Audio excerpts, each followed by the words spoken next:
بسم اللہ الرحمن الرحیم۔ السلام علیکم ناظرین، میرا نام محمد عثمان ہے اور آپ دیکھ رہے ہیں علم الاسرار۔ ناظرین، کبھی آپ کے ساتھ ایسا ہوا ہے کہ آپ کے دل پر اچانک کوئی خیال نازل ہوا ہو، کوئی ایسی خبر، علم، حقیقت یا راز جس سے آپ پہلے واقف نہ ہوں؟ کیا آپ کو کبھی ایسا خواب آیا ہے جو کچھ عرصے بعد سچ ہو گیا ہو؟ کبھی بیٹھے بیٹھے کوئی ایسا خیال آیا ہو جس کے بارے میں آپ سوچ بھی نہ رہے ہوں؟ کوئی ایسی آواز اچانک آپ کے کانوں میں گونجی ہو جو کسی انسان کی طرف سے نہیں بلکہ کائنات کی کسی اور طاقت کی طرف سے آئی ہو؟ کیا ایسا کبھی ہوا کہ آپ کسی شخص کے بارے میں سوچ رہے ہوں اور فوراً اس کی کال آ جائے یا وہ خود حاضر ہو جائے؟ کیا کبھی آپ نے ایسے منظر دیکھے کہ جنہیں دیکھ کے آپ کو لگا ہو کہ یہ سب آپ پہلے دیکھ چکے ہیں؟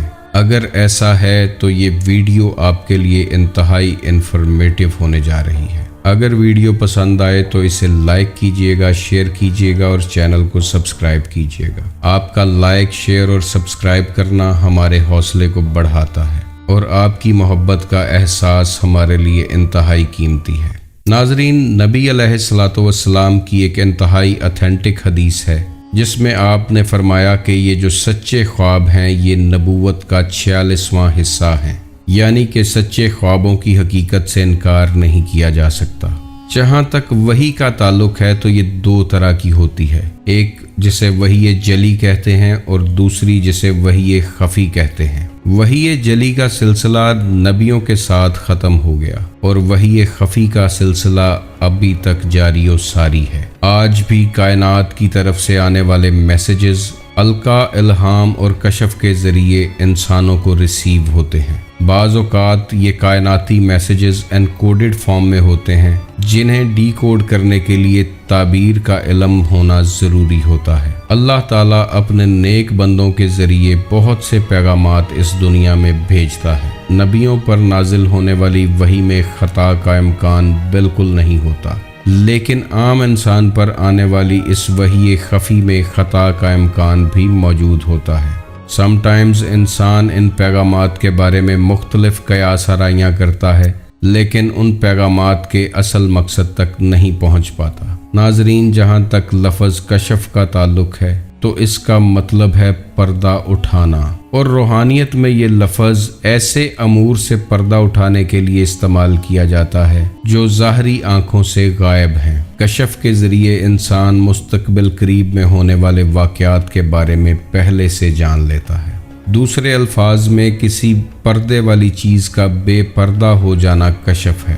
کشف ایک ایسی روحانی طاقت ہے جو آپ کو اندھیروں میں دیکھنے کے قابل بناتی ہے۔ اب بات یہ ہے کہ یہ کشف حاصل کیسے ہوتا ہے؟ تو جب کوئی انسان معرفت الہی کی سیڑھی چڑھنی شروع کرتا ہے، اللہ کی تلاش میں اپنے آپ کو گم کر لیتا ہے۔ انسان کا اولین مقصد صرف اللہ کی رضا اور خوشنودی حاصل کرنا بن جاتا ہے۔ وہ اللہ کے فضل کو پکارتا ہے اور صراط مستقیم پر چلنا شروع کرتا ہے، تو اس مقام پر اللہ اسے مختلف انعامات سے نوازتا ہے۔ جو انعامات اسے دیے جاتے ہیں ان میں سے ایک کا نام کشف بھی ہے۔ کشف حاصل ہونے کے بعد انسان ایک خاص اور مقررہ حد تک کائنات میں موجود اللہ کی نشانیوں کا مشاہدہ کرتا ہے، کیونکہ اس شخص کو بصارت کے ساتھ ساتھ بصیرت بھی عطا ہو چکی ہوتی ہے۔ وہ ایسی چیزوں کو دیکھنے لگتا ہے کہ جنہیں ظاہری آنکھ نہیں دیکھ سکتی۔ ناظرین، قرآن پاک کی طرف چلیں تو قرآن پاک میں اللہ فرماتا ہے کہ یا رسول اللہ، عربی کہتے ہیں کہ ہم ایمان لائے، ان سے کہہ دیجئے کہ تم ایمان نہیں اسلام لائے۔ مومن تب بنو گے جب اللہ کا نور تمہارے دلوں میں اترے گا۔ تو جب انسان اس مقام پر پہنچتا ہے کہ اللہ کا نور دل میں اتر جائے تو اس انسان کو جو خاص بینائی عطا کی جاتی ہے اس بینائی کا نام کشف ہے۔ اسی لیے حضور صلی اللہ علیہ وآلہ وسلم کا فرمان ہے کہ مومن کی فراست سے ڈرو کہ وہ اللہ کے نور سے دیکھتا ہے۔ تو جو شخص اللہ کے نور سے دیکھنے کے قابل ہو جائے وہ نور کے ذریعے بہت کچھ دیکھتا ہے۔ ناظرین، کشف کی مزید تفصیل میں جائیں تو یہ بھی دو طرح کا ہوتا ہے۔ ایک کشف اختیاری ہوتا ہے جو انسان کے اپنے کنٹرول میں ہوتا ہے۔ وہ جب چاہتا ہے حالت کشف میں جاتا ہے اور کسی بھی چیز کی انفارمیشن اس کے دل پہ نازل ہونا شروع ہو جاتی ہے، جبکہ دوسرا کشف غیر اختیاری ہے۔ یہ کشف ہر وقت جاری رہتا ہے اور کسی بھی وقت انسان کو پیغامات الہی ریسیو ہونا شروع ہو جاتے ہیں۔ اس غیر اختیاری کشف پر انسان کا اپنا کنٹرول نہیں ہوتا۔ کشف ایک ایسی باطنی آنکھ ہے جو اللہ کے نور سے روشن ہوتی ہے۔ آج بہت سے لوگ اس بات کا دعویٰ کرتے ہیں کہ وہ صاحب کشف ہیں، تو صرف ایک ہی پیمانہ ہے کہ جس سے دیکھا جا سکتا ہے کہ ان کے پاس پیغامات الہی آتے بھی ہیں یا نہیں، اور اگر آتے ہیں تو وہ پیغامات رحمانی ہیں یا شیطانی ہیں۔ اگر تو انسان کا اٹھنا بیٹھنا سونا جاگنا کھانا پینا احکامات الہی کے مطابق ہے اور وہ انسان دنیا اور دنیا کی کسی چیز کا طلبگار نہیں ہے، بارگاہ الہی میں مکمل طور پر سرنڈر کر چکا ہے، اپنی تمام خواہشات کو چھوڑ کر صرف قرب الہی کی خواہش کرتا ہے اور اس کا کردار بتاتا ہے کہ وہ طالب حق ہے، تو پھر اس کی طرف آنے والے پیغامات رحمانی ہیں۔ اور اگر کوئی شخص دنیا کا طلبگار ہے، خواہشات کا غلام ہے، نفس کے تابع ہے، تو بے شک اس کے پاس آنے والے پیغامات شیطانی ہیں اور وہ صاحب کشف نہیں ہو سکتا۔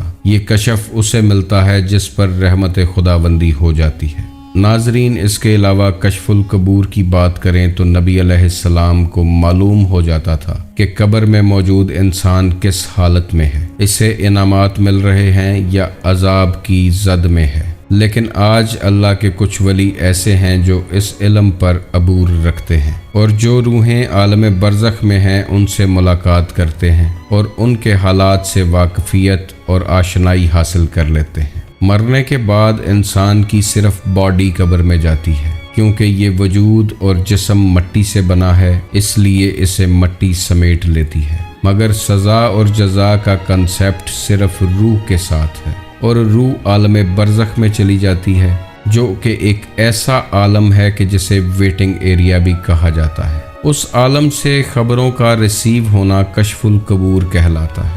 ناظرین، کشف روحانیت کا ایک ایسا مقام ہے جو اللہ کے انعامات میں سے ایک ہے، اس لیے کشف کے بارے میں جتنی مشقیں، ریاضتیں، چلے، پڑھائیاں اور تسبیحات بتائی جاتی ہیں، یہ ان سے کہیں بالاتر ہے، کیونکہ صاحب کشف صاحب حال اور صاحب راز ہوتا ہے۔ وہ اللہ کی نشانیوں کا مشاہدہ کرتا ہے اور اس کشف کا استعمال بھی قرب خداوندی کے لیے کرتا ہے۔ اللہ تعالیٰ آپ کو اور مجھے روحانیت کے ان خزانوں تک پہنچنے کی توفیق عطا فرمائے۔